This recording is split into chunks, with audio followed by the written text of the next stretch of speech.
Hey there, Mary with Merry Go Round Quilts here. Today I wanted to show you how to doodle quilt.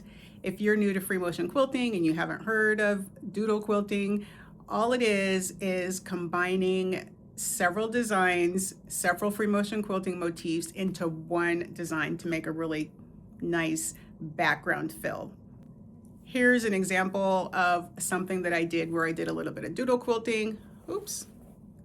I just did the day of the week and then I put a whole bunch of different stuff going around it. The fun thing about doodle quilting is there are no rules. You can stitch whatever you like. It's kind of like when you're little kids, if you have little ones and they want to put on all their favorite things, it's the same way with doodle quilting. You're putting all your favorite designs into one big background fill. And that's all it is. So let me show you how it's done. Let me just give you a real quick sample of what I mean by combining a whole bunch of designs together before I start stitching it on the machine. So if you are an experienced free motion quilter, you're probably going to want to do, maybe you'll be doing a lot of feathers.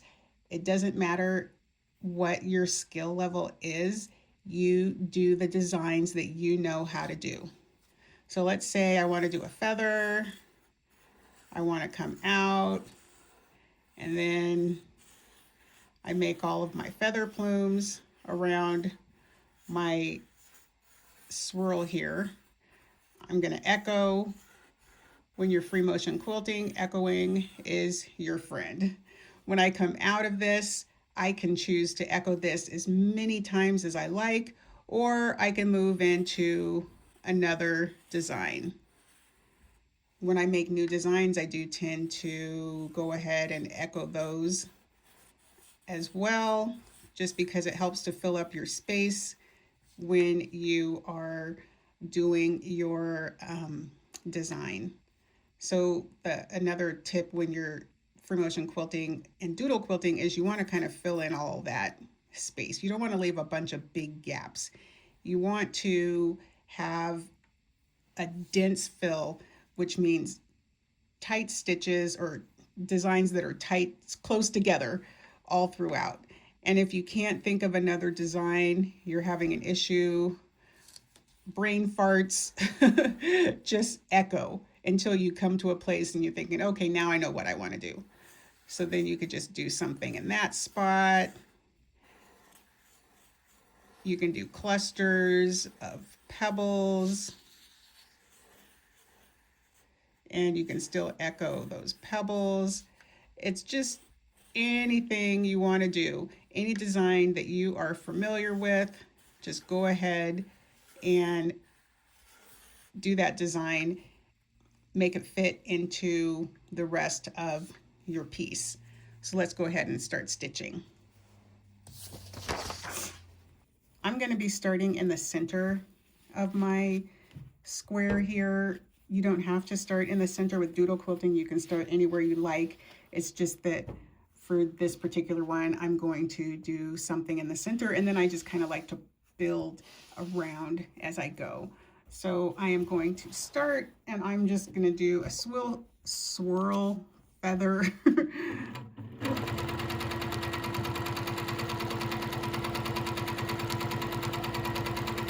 Just come around here. I don't care that I don't have my stitching directly on top of the other stitching as I did on my spine here. I'm just going to make my feather plumes come around.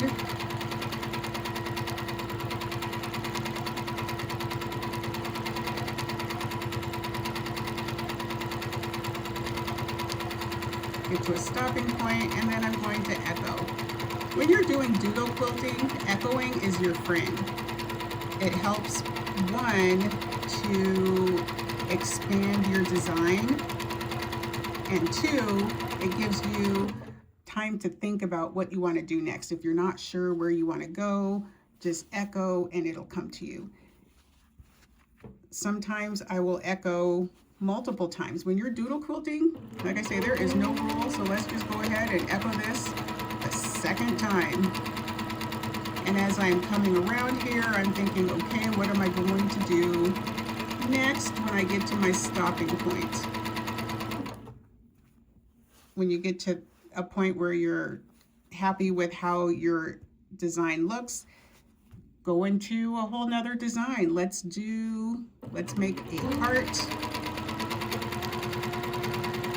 And then I'm going to echo this heart a couple times.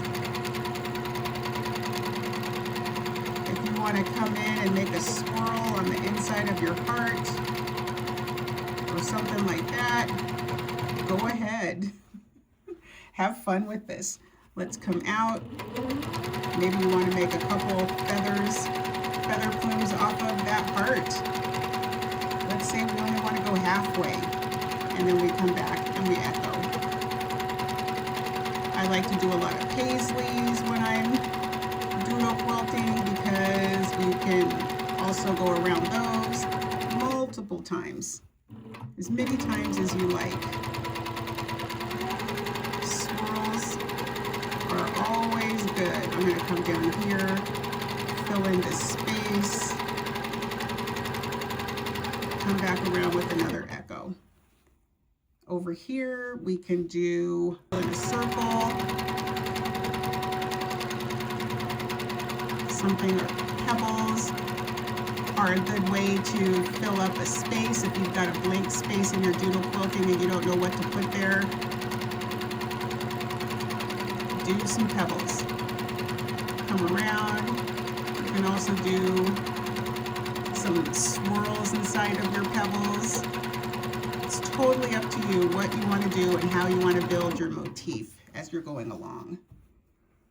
And you can see it's starting to come together and look kind of fun.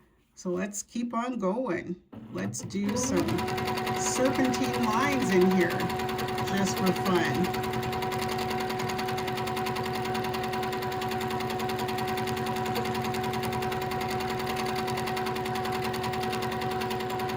I do a lot of swirls when I'm doing doodle quilting because if I don't know what to put there, I will just make a swirl. Just come like that.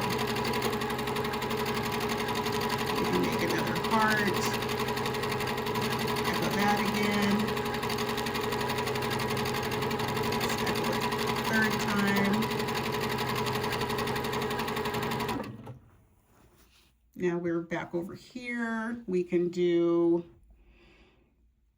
oh, just anything. Let's make a flower. Come in, do my petals. Try to keep your designs close together so you don't have any big awkward spaces in there. It's up to you how far you want to fill in your design.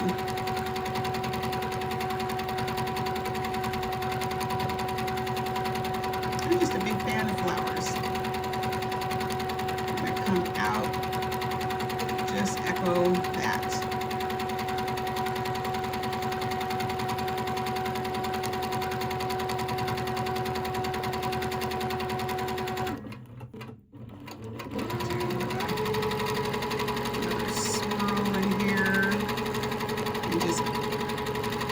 Kind of echo this swirl.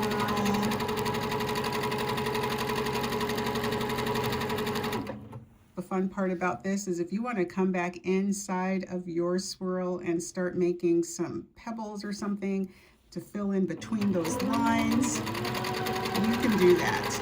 I'm going to do another one over here and just whole another echo swirl. I'm just echoing the shape of my previous lines as close as I can.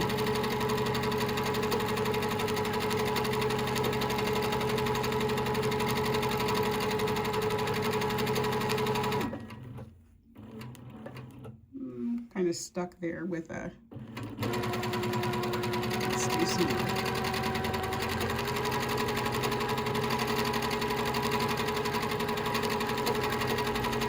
Come in here and do some arches. A little bit of the McTavishing. if you will. And let's say you fill this in with some pebbles.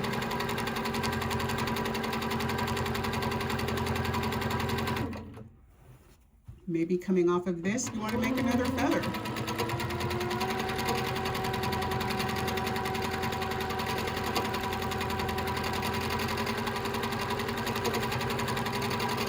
I just cleaned and oiled my machine before this, but it sounds a little bit rough for some reason. I'm going to come into these pebbles and just do a little bit of a straight line, curve line. Come back around and then echo that.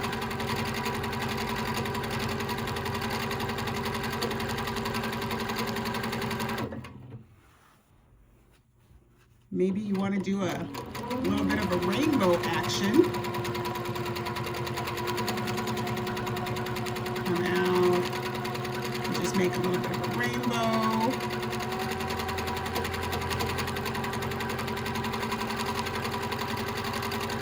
I'm using my quilting foot as a guide to try to keep my lines the same distance apart, but it doesn't always work. In here, you can make some zigzags or any other kind of pattern you like inside of your rainbow. I'm going to come down here and do the same thing in this one, so it's like every other.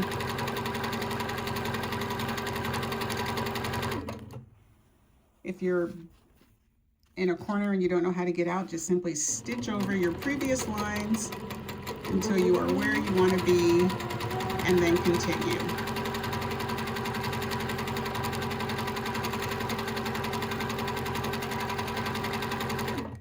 You can make any type of shape in here. Maybe you want to do more of a square instead of a circle. You can do that. There's no rule that everything has to be completely curved. Just try to keep everything, all your designs, touching or at least really close together. Maybe some leaves. Come back out, stitch over, make another leaf over here. You can make clusters of leaves or designs when you're doodle quilting.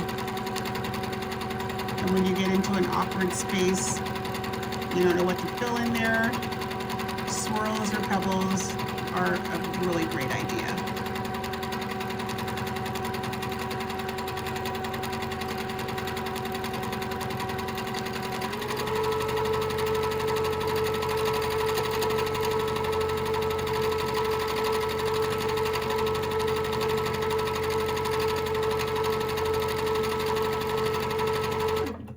If there's a design that you've been wanting to try, mix it in with your doodle quilting and it'll look like it belongs there, because anything goes.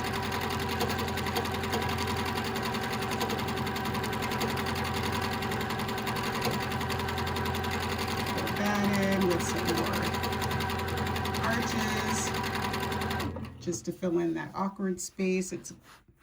If you want to come back through here and fill it in with a wishbone, it's kind of small. I should have done a bigger space to demonstrate that in.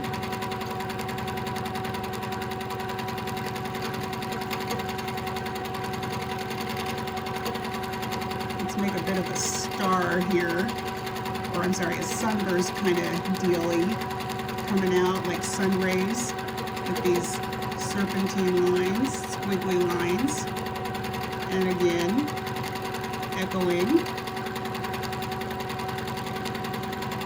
Doesn't have to be perfect.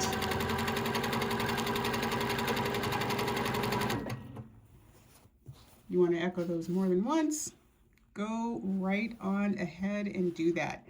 I'm just going to come in and fill in the rest of this and show you what it looks like at the end.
Okay, I've done most of my doodle quilting piece here. Now I've just got this little space here, so let's just walk through and do a couple more designs.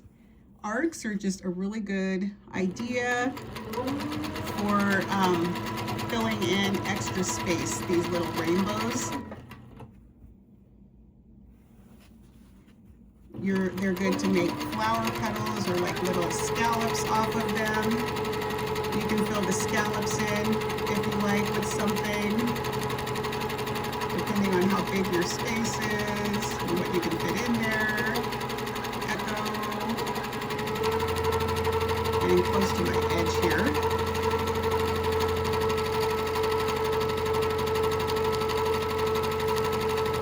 Let's do some different kind of flower petals off of this.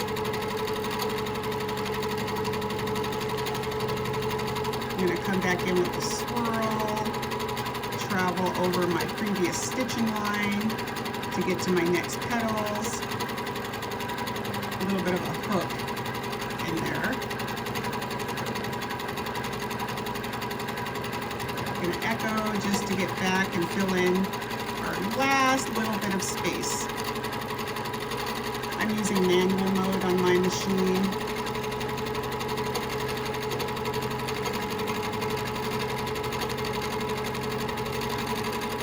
Just fill this in with any old thing, just because we're almost done.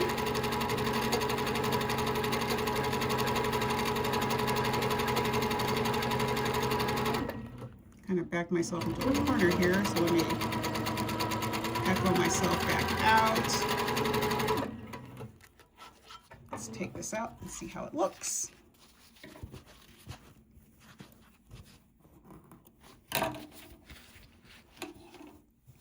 There you have your nice doodle quilting. Everything, just throwing everything in there. Every design that you know, just put it in here and fit it up against the design that's closest to it so that you don't have any big, huge gaps. I have a little bit of a gap in here, but that's okay. Okay, we're done with our fun doodle quilting. I just want to take a minute and tell you about a few of the courses that I offer if you're looking for some more free motion quilting help, especially if you're brand new to free motion quilting and you're not sure where to start. Maybe some of the designs that I'm doing, you're finding a little bit too advanced for you. I have what is called Free Motion Design School. This used to be a class that was only offered once a year and it was live, but I decided to make it on demand so that you can have access to free motion quilting anytime that you're ready for it. So what it is a self-paced course where you will learn 26 free motion quilting designs from your basic foundation designs all the way up to the feathers and the doodle quilting, and I'll show you how to quilt your projects, how to look at a block and what to quilt where. So it is a comprehensive A to Z course from machine setup all the way to the end. So if that's something that you're interested in, I'd love for you to check out Free Motion Design School. I will put a link below. I also have a membership called Evolve, where in this community, we learn a new free motion quilting design every month. We are also working on a fabric panel for 2026. So we do one block, we do one custom block a month in this fabric panel so that at the end of the year, you'll have a nice wall hanging that you can use and show off all of your free motion quilting stitching that you did. So that's it for me. Please do like and subscribe and remember to check out the links below.